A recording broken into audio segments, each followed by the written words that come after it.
Bonjour à tous, c'est GG et je vous souhaite la bienvenue dans cette nouvelle vidéo. Aujourd'hui, on va parler d'un gimbal pour smartphone. Vous allez voir, pas n'importe quel gimbal, le Zhiyun Smooth 5S, donc forcément évolution du 5, qu'on n'a pas eu, mais j'ai vu sur le site internet, qui apporte quelques évolutions qui sont quand même un petit peu nécessaires pour un gimbal, et on verra que ça va carrément te faire passer au niveau dessus, et en même temps c'est super simple, parce que voir les produits en photo c'est bien, mais les voir en vidéo c'est mieux, alors débridez-vous, et découvrez tout notre high-tech ou smartphone.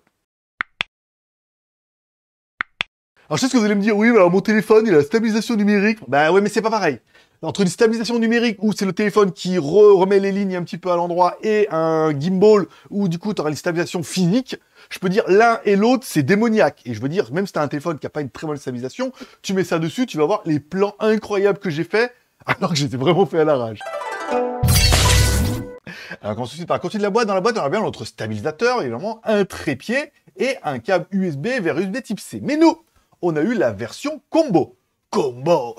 C'est un truc de Street Fighter, ça. Voilà. On a eu donc le stabilisateur, un trépied, un câble USB type C vers USB type C, une sacoche pour pouvoir l'emmener avec toi. Ça, c'est quand même plutôt pratique quand je suis allé faire mes plans. Et surtout, un module LED que tu vas pouvoir clipser dessus, dessous, on verra ça tout à l'heure. Et une petite dragonne, qui n'est pas la femelle du dragon, mais qui est bien une petite attache pour pouvoir le soutenir. Au niveau du poids de l'appareil, 300 grammes. Ça va, il n'est pas très gros, encore une fois. Au niveau de la batterie intégrée, ils annoncent jusqu'à 25 heures d'utilisation, ok. Et si jamais tu étais en panique, tu n'as plus de batterie, tu le recharges pendant 4 heures, ok, avec une charge rapide de 18 watts en Power Delivery. Voilà, tu trouveras le chargeur toi-même, t'as que le câble. Allez, découvrons un peu notre gimbal en dessous, un pas de vis qui permettra de te mettre soit leur trépied à eux, soit une perche. Par exemple, quand je vais faire mes plans, c'est quand même bien pratique de mettre une perche d'1 mètre ou 2, qui permet de faire des plans plutôt stylés. Ça, j'ai bien aimé. En notre appareil, un gimbal 3 axes. Et ça, il est quand même plutôt intéressant, vous allez voir. Il est quand même plutôt bien conçu. Alors, vous allez pouvoir régler votre support de smartphone. Vous mettez votre téléphone soit à l'horizontale, soit à la verticale. Ensuite, vous le calez à peu près, hein, encore une fois, vous essayez de trouver un peu l'équilibre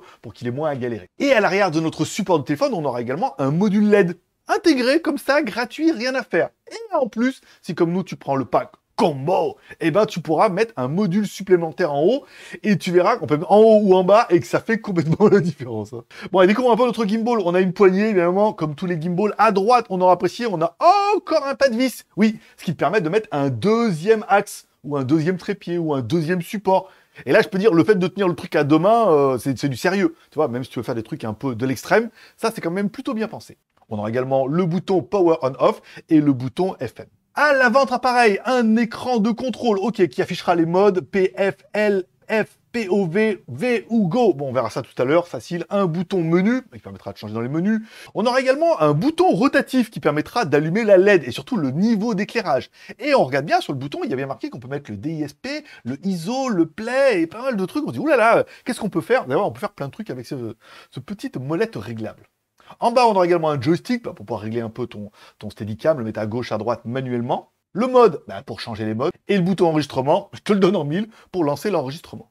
À gauche de notre gimbal, une énorme molette, ok, qui permettra directement sur ton téléphone de modifier le zoom ou directement de modifier le focus. Bon, à l'arrière, c'est plutôt facile. Un bouton lock qui permettra de verrouiller en fait un axe. C'est-à-dire, au lieu qu'il tourne toujours sur lui-même comme ça, tu peux le verrouiller en disant non, moi je veux juste faire comme ça. Tu te verrouilles, tu arrêtes de m'embêter un peu. Un connecteur de charge, bien évidemment, en USB type C et une petite gâchette. Donc, on verra ça aussi tout à l'heure. Allez, il est venu le temps de mettre ton téléphone dessus. Tu le mets à l'horizontale ou à la verticale. Tu choisis la position qui veut, top ou bottom. Bon, tu mets dessus, encore une fois, tu sais trouver à peu près le point d'équilibre et c'est parti. Tu mettras évidemment la LED en haut ou en bas. Hein, c'est toi qui vois. Hein. On peut le mettre en haut ou en bas. On verra qu'au niveau de l'éclairage, ça change pas grand-chose. Mais par exemple, si tu éclaires quelqu'un, ça peut l'éblouir. Donc ça peut être intéressant de le mettre plutôt en bas ou plutôt en haut. Mais on verra qu'on peut le régler. Quand on met directement notre application et qu'on lance notre appareil, première chose qu'on peut voir, c'est la molette de réglage qui permet de zoomer, dézoomer. Ça, c'est démoniaque. En plus, avec si vous avez un angle large sur votre caméra, en mettant en mode vidéo, ça permet de directement mettre en dézoomant en 0,5 et après de zoomer comme ça, de faire des effets. Ça, vraiment, j'ai kiffé. Bon, quand on aura vu, quand on clique sur le bouton menu, on a accès à un menu Smart qui a des scènes pré-réglées. Ça veut dire qu'il te propose 5 scènes par défaut. Tu mets ton gimbal, il lance ta première scène, il fait son truc. Et après, il se remet au point de départ. Tu peux rajouter des animations, tout ça, tout ça. Je vous ai fait une vidéo. J'en ai fait une. J'ai mis par défaut, ne me jugez pas. Avec des wouh comme ça, voilà. Bon, j'ai filmé 5 plans différents, j'ai mis leur musique, leur son, je vous le mets maintenant, sachez que vous pouvez faire que mieux. Mais par exemple, ça donne des idées. Tu mets ça, t'appuies, ça fait tout seul.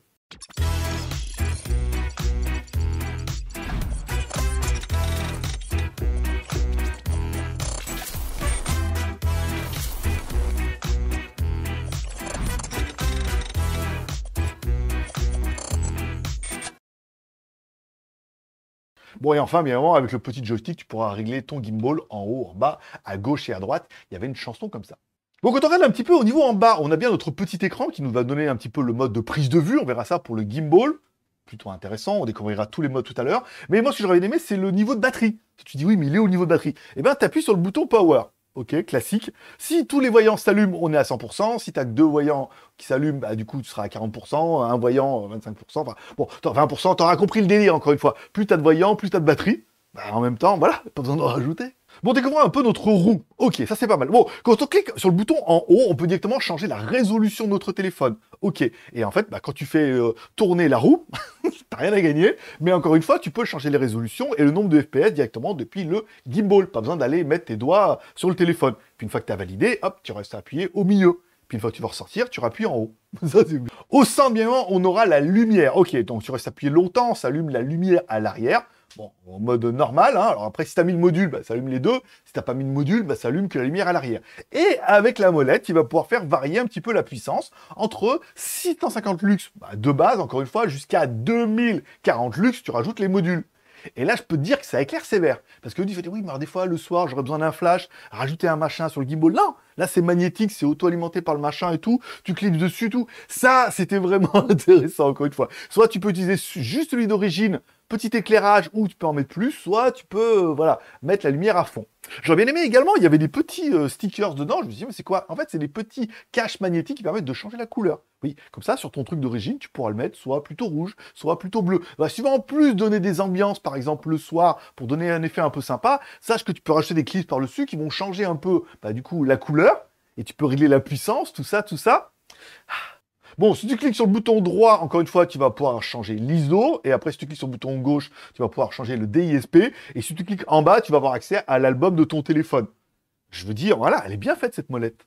Bon, ensuite, on aura bien évidemment le commuteur de mode. Bien évidemment, une simple pression permet de changer le stabilisateur en mode PF, LF, POV ou V, encore une fois. Donc, tu appuies, tu mets le mode d'après. Et tu double-cliques, tu mets le mode d'avant. C'est bien, parce que des fois, tu veux accéder avec 2 modes. Et je dis, ah là, pour faire tout le tour des 5 modes, non. Double-clique celui d'avant et clique celui d'après.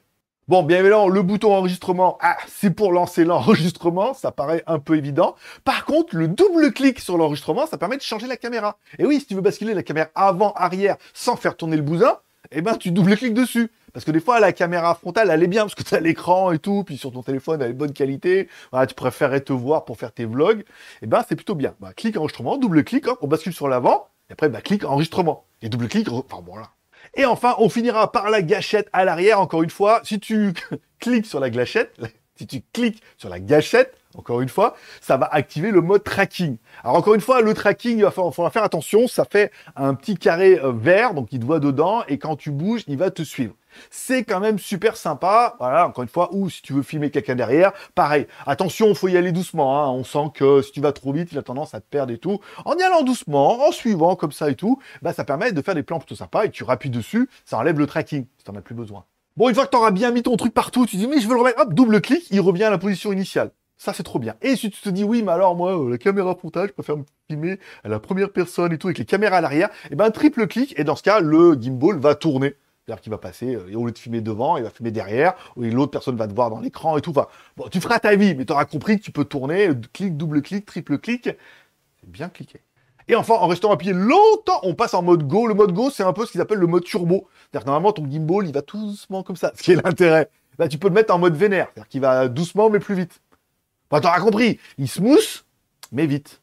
Allez, on va découvrir un peu les modes. Et donc, du coup, je vais vous faire des vidéos en même temps pour que vous puissiez voir. Alors, ils indiquent le mode PF. Les moteurs des axes d'inclinaison et de roulis sont verrouillés. Et l'axe de panoramique suit le mouvement de la poignée du stabilisateur. Voilà. Donc, poussez la manette vers le haut et le bas et la gauche pour contrôler l'axe de direction. Voilà, encore une fois, ça permet de faire des plans sympas. On verra que chaque plan est complètement différent. Le mode de verrouillage, L, là, du coup, il filme droit devant. Je vais pas vous relire le truc, c'est incompréhensible. Il filme droit devant. Quoi que tu fasses ou que t'ailles, il y avait une chanson comme ça. Voilà. Et ben, du coup, tu filmes là devant. Voilà. T'as beau tourner le machin dans tous les sens.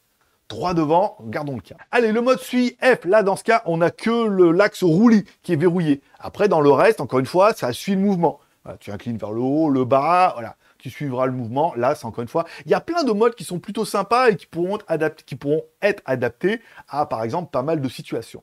Et enfin, le mode POV, là, dans ce cas, il n'y a rien qui est verrouillé. Tout suit le mouvement du poignet, de l'inclinaison et tout, voilà. Ce qui permet de faire des plans plutôt sympas et surtout des plans vachement lisses comme ça et tout. Ça, c'est le mode que moi, personnellement, j'ai bien aimé. Bon, après, vous me direz ça en commentaire. Et enfin, le mode vortex permet de filmer soit tout en haut, soit tout en bas. Voilà, il incline vers le bas. Et après, alors j'ai cherché, en fait non, il faut simplement via la molette tourner à gauche ou à droite, et donc du coup il tourne sur lui-même. Ce qui peut faire des effets sympas, si tu veux filmer un peu le haut, des buildings, des gratte-ciel et tout.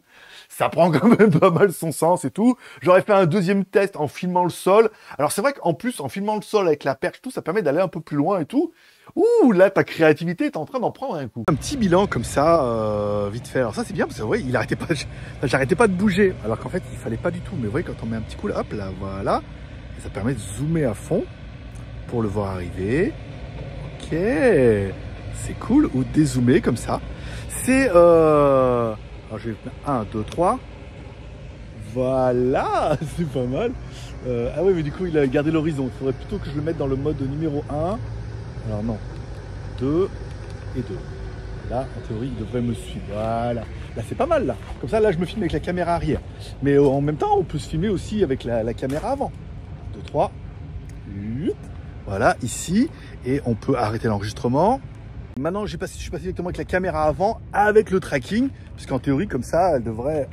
voilà, elle devrait me suivre un petit peu. Est-ce qu'avec ma perche, comme ça, je peux mettre loin? Ouais, c'est pas mal. Après, le son, voilà, il faudra peut-être un petit micro-cravate ici, voilà. Ouais, regardez, elle me suit, tout, c'est bien. Après, faut pas aller, j'ai vu que le tracking, faut pas aller trop vite parce que ça fait un petit carré vert autour, vous voyez pas. Et si on a tendance à aller un peu trop vite, on a tendance à se perdre un petit peu et tout.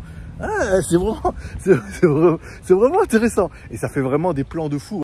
Et enfin, pour la dernière vidéo, je vais faire le mode où je vais la mettre, je vais la mettre totalement à l'horizontale, c'est-à-dire bloquée à l'horizontale, hein, quoi que je bouge, mais par contre, ça permettra de la monter, de la descendre, et donc du coup, elle restera toujours devant, et de faire un petit plan un peu stylé entre les arbres et tout. En plus, bah, tu mets la perche, tu la déplies, tu peux la monter, descendre, enfin, je me suis éclaté comme un petit fou. Après, on verra les rendez-vous, les rendez-vous. On verra les rendus que ça va donner un petit peu, mais bon, avec un iPhone 14 Pro Max et un gimbal Smooth 5S, on a quand même le combo parfait.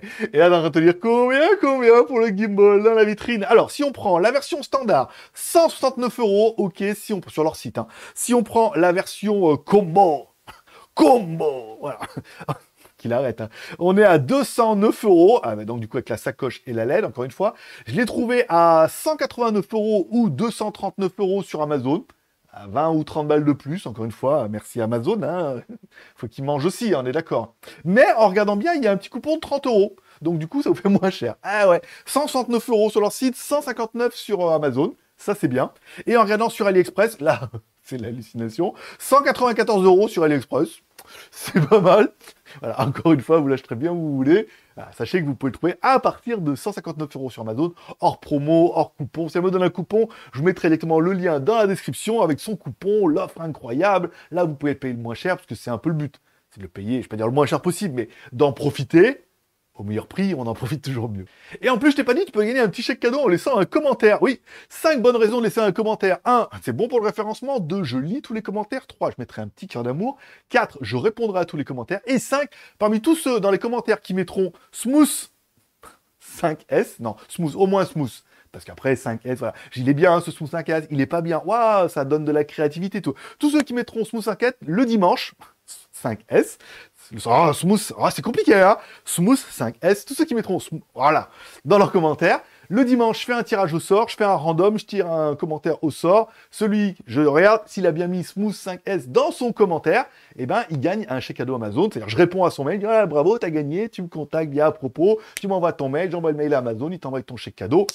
Bim badaboum, c'est torché. Tous les pouces sont permis, t'as aimé la vidéo, pouce en l'air, t'as pas aimé la vidéo, pouce en bas.